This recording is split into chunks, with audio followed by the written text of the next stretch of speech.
एक ऐसा सैनिक जो ब्रिटिश राज के खिलाफ भारत में पहली क्रांति का आगाज किया। एक ऐसा विद्रोह जिसे भारतीय विद्रोह या भारतीय स्वतंत्रता के प्रथम युद्ध के रूप में भी जाना जाता है। एक विशाल विद्रोह जिसका अंदाजा अंग्रेजों ने नहीं लगाया था। एक ऐसा विद्रोह जिसे रोक पाना मुश्किल था। एक ऐसा विद्रोह जो अंग्रेजी साम्राज्य को मूल रूप से हिला दिया था। क्यों ब्रिटिश सेना में भर्ती भारतीय सैनिकों के लिए चर्बी के बने हुए कारतूस प्रयोग करने के लिए दबाव बनाया जाने लगा था? क्यों अंग्रेजों को विद्रोह शांत करने के लिए आर्मी की मदद लेनी पड़ी थी? हम बात कर रहे हैं 1857 का विद्रोह, जिसे भारतीय स्वतंत्रता के प्रथम युद्ध के रूप में भी जाना जाता है। नमस्कार दोस्तों, स्वागत करता हूं आप लोगों का हमारे चैनल पर। कोई भी विद्रोह एकदम से नहीं भड़कता, जैसे कि आप जानते हैं 1857 का संग्राम ब्रिटिश शासन के खिलाफ एक बड़ी और अहम घटना थी। इस घटना की शुरुआत 10 मई 1857 को मेरठ से हुई, जो धीरे धीरे कानपुर, बरेली, झांसी, दिल्ली, अवध आदि स्थानों पर फैल गई थी। क्रांति की शुरुआत तो एक सैन्य विद्रोह के रूप में हुआ, लेकिन समय के साथ उसका स्वरूप बदलकर ब्रिटिश सत्ता के विरुद्ध एक ज्ञानव्यापी विद्रोह के रूप में हो गया था, जिसे भारत का प्रथम स्वतंत्रता संग्राम कहा गया। ऐसा नहीं था कि भारत के लोगों ने 1857 से पहले अंग्रेज के खिलाफ कोई विद्रोह नहीं किया था। हैरानी की बात यह है कि 19वीं सदी की पहली आधी सदी के दौरान ईस्ट इंडिया कंपनी का भारत के बड़े हिस्सों पर कब्जा हो चुका था। जैसे जैसे ब्रिटिश शासन का भारत पर प्रभाव बढ़ता गया, वैसे वैसे भारतीय जनता के बीच ब्रिटिश शासन के खिलाफ असंतोष फैलता गया। आप लोगों को बता दूं, प्लासी के युद्ध के 100 साल बाद ब्रिटिश राज के दमनकारी और अन्यायपूर्वक शासन के खिलाफ असंतोष विद्रोह के रूप में भड़कने लगा, जिसने भारत में ब्रिटिश शासन की नींव हिला दी थी। यहाँ एक बात समझने की है, इस घटना के पीछे कई कारण थे, लेकिन मुख्यतः 4 ऐसे कारण हैं जिसके कारण 1857 का विद्रोह शुरू हुआ। पहला राजनीतिक कारण, दूसरा सामाजिक एवं धार्मिक कारण, तीसरा आर्थिक कारण और चौथा सैन्य कारण। लेकिन इस घटना के पीछे मुख्य रूप से सैन्य कारण था। अगर मैं राजनीतिक कारणों की बात करूं तो ब्रिटिश सरकार की एक हड़प नीति थी। यह अंग्रेजों की विस्तारवादी नीति थी, जो ब्रिटिश भारत के गवर्नर जनरल लॉर्ड डलहौजी के दिमाग की एक उपज थी। कंपनी के गवर्नर जनरलों ने भारतीय राज्य को अंग्रेजी साम्राज्य में मिलाने के उद्देश्य से कई नियम बनाए, जिसमें किसी राजा के निसंतान होने पर उसका राज्य ब्रिटिश साम्राज्य का हिस्सा बन जाता था। राज्य हड़प नीति के कारण भारतीय राजाओं में बहुत असंतोष पैदा हुआ था। रानी लक्ष्मीबाई के दत्तक पुत्र को झांसी की गद्दी पर नहीं बैठने दिया गया था। हड़प नीति के तहत ब्रिटिश शासन ने सतारा, नागपुर और झांसी को ब्रिटिश राज्य में मिला लिया।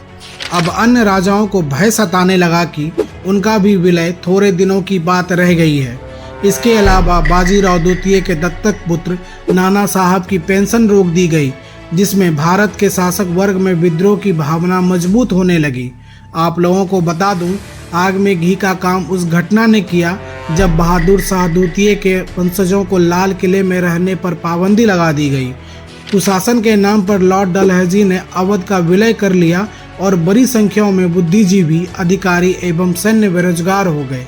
इस घटना के बाद जो अवध पहले तक ब्रिटिश शासन का वफादार था, अब विद्रोही बन गया। अगर मैं सामाजिक एवं धार्मिक कारणों की बात करूं तो भारत में तेजी से पैर पसारती पश्चिमी सभ्यता को लेकर समाज के बड़े वर्ग में आक्रोश था। 1850 में ब्रिटिश सरकार ने हिंदुओं के उत्तराधिकारी कानून में बदलाव कर दिया और अब क्रिश्चियन धर्म अपनाने वाला हिंदू ही अपने पूर्वजों की संपत्ति में हकदार बन सकता था। अब लोगों को लगा कि ब्रिटिश सरकार भारतीय लोगों को क्रिश्चियन बनाना चाहती है, जिसको लेकर लोगों में काफ़ी आक्रोश था। भारतीय समाज में सदियों से चली आ रही कुछ प्रथाएं, जैसे सती प्रथा आदि को समाप्त करने पर लोगों के मन में असंतोष पैदा हुआ और 1857 के विद्रोह में देखने को मिला। वीडियो में आगे बढ़ते हैं और जानते हैं 1857 के विद्रोह के आर्थिक कारण को। यह वही कारण है जहां सेनाओं ने किसानों की पीड़ा समझी। आप लोगों को बता दूं, भारी टैक्स और राजस्व संग्रह के कड़े नियम के कारण किसानों और जमींदार वर्गों में असंतोष था। इन सब में से बहुत से ब्रिटिश सरकार को टैक्स मांग को पूरा करने में असक्षम थे और वो साहूकारों को कर्ज चुका नहीं पा रहे थे, जिससे अंत में उनकी अपनी पुश्तैनी जमीन से हाथ धोना पड़ता था। बड़ी संख्याओं में सिपाहियों ने इन किसानों से संबंध था और इसीलिए किसानों की पीड़ा से वो प्रभावित हुए थे। अब बात करते हैं सैन्य कारण का। भारत में ब्रिटिश सेना में 87% से ज़्यादा भारतीय सैनिक थे। उनको ब्रिटिश सैनिकों की तुलना में कमतर माना जाता था। एक ही रैंक के भारतीय सिपाहियों को यूरोपीय सिपाही के मुकाबले कम वेतन दिया जाता था। इसके अलावा भारतीय सिपाहियों को सूबेदार रैंक के ऊपर प्रमोशन नहीं मिल सकती थी। भारत में ब्रिटिश शासन के विस्तार के बाद भारतीय सिपाहियों की स्थिति बुरी तरह प्रभावित हुई। उनको अपने घरों से काफ़ी दूर सेवा देनी पड़ती थी। आप लोगों को बता दूं, 1856 में लॉर्ड कैनिंग ने एक नियम जारी किया था जिसके मुताबिक सैनिकों को भारत के बाहर भी सेवा देनी पड़ सकती थी। 1857 के विद्रोह के तत्कालिक कारणों में यह अफवाह थी कि 1853 की राइफल के कारतूस की खोल पर सूअर और गाय की चर्बी लगी हुई है। यह अफवाह हिंदू एवं मुसलमान दोनों धर्मों के लिए भावनाओं को ठेस पहुंचा रही थी। ये राइफलें 1853 के राइफल के जखीरे के हिस्सा थी। वैसे इस घटना की नींव 29 मार्च 1857 से ही शुरू हो चुका था, जब ब्रिटिश सैन्य के बटालियन 34 NI के बैरकपुर छावनी में तैनात एक सैनिक मंगल पांडे ने अपने अफसरों के विरुद्ध विद्रोह कर दिया। लेकिन ब्रिटिश सैन्य अधिकारियों ने इस सेना विद्रोह को सरलता से नियंत्रण कर लिया था और साथ ही उसकी बटालियन 34 NI को भंग कर दिया। इसके बाद विद्रोह की आग 24 अप्रैल को भड़की, जब 3 LC परेड में 90 घुड़सवारों में से 50 सैनिकों ने नए कारतूस लेने से इनकार कर दिया। अंग्रेजी हुकूमत की आज्ञा अवहेलना के कारण इन 85 घुड़सवारों को कोर्ट मार्शल द्वारा 5 वर्ष का कारावास दिया गया। सेनाओं में आग ऐसी भड़की जिसमें मेरठ में भारतीय सिपाहियों ने ब्रिटिश अधिकारियों की हत्या कर दी और जेल को तोड़ दिया। सैन्य विद्रोह का नेतृत्व कर रहे मंगल पांडे ने अंग्रेजों को गोली मारी, जिसके कारण मंगल पांडे को 8 अप्रैल को फांसी दे दी गई। वह दिन आ ही गया जब खुला विद्रोह 10 मई दिन रविवार के शाम 5-6 बजे के मध्य प्रारंभ हुआ। सर्वप्रथम पैदल टुकड़ी 20 NI में विद्रोह की शुरुआत हुई। उसके बाद 3 LC में भी विद्रोह फैल गई। इस विद्रोह में कई अंग्रेज मारे गए। इस घटना के बाद मेरठ छावनी में विद्रोह की आग भड़क गई। 9 मई को मेरठ विद्रोह 1857 के संग्राम की शुरुआत का प्रतीक था। क्रांतिकारी सैनिकों ने 10 मई को दिल्ली के लिए आगे बढ़े। 11 मई को मेरठ के क्रांतिकारी सैनिकों ने दिल्ली पहुंचकर 12 मई को दिल्ली पर अपना अधिकार कर लिया। आप लोगों को बता दूं, इन सैनिकों ने मुगल सम्राट बहादुर शाह द्वितीय को दिल्ली का सम्राट घोषित कर दिया। शीघ्र ही विद्रोह लखनऊ, इलाहाबाद, कानपुर, बरेली, बनारस, बिहार और झांसी में भी फैल गया। लेकिन कहीं न कहीं विद्रोह के लिए असरदार नेतृत्व का अभाव था, जिस कारण 21 सितंबर 1857 को दिल्ली पर अंग्रेजों ने पुनः अधिकार कर लिया। 1857 का संग्राम 1 साल से ज़्यादा समय तक चला। इसे 1858 के मध्य में कुचला गया।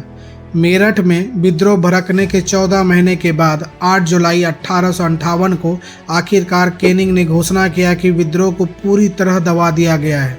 आप लोगों को बता दूं, बहुत कम समय में आंदोलन देश के कई हिस्सों तक पहुंच गया था, लेकिन देश के एक बड़े हिस्से पर इसका कोई प्रभाव नहीं पड़ा। दक्षिण के प्रांतों में इसमें कोई हिस्सा नहीं लिया। अहम शासकों जैसे सिंधिया, हेलकर, जोधपुर के राणा और अन्य विद्रोह का समर्थन भी नहीं किया था। 1857 के विद्रोह के लिए असरदार नेतृत्व का अभाव था। नाना साहब, तात्या टोपे और रानी लक्ष्मीबाई की बहादुरी में कोई शक नहीं है, लेकिन वो आंदोलन को असरदार नेतृत्व नहीं दे सके।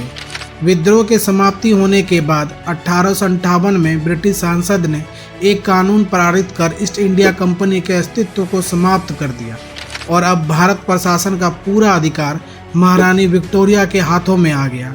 इंग्लैंड में 1858 ईस्वी के अधिनियम के तहत एक भारतीय राज्य सचिव की व्यवस्था की गई, जिसकी सहायता के लिए 15 सदस्यों की एक मंत्रिणा परिषद बनाई गई।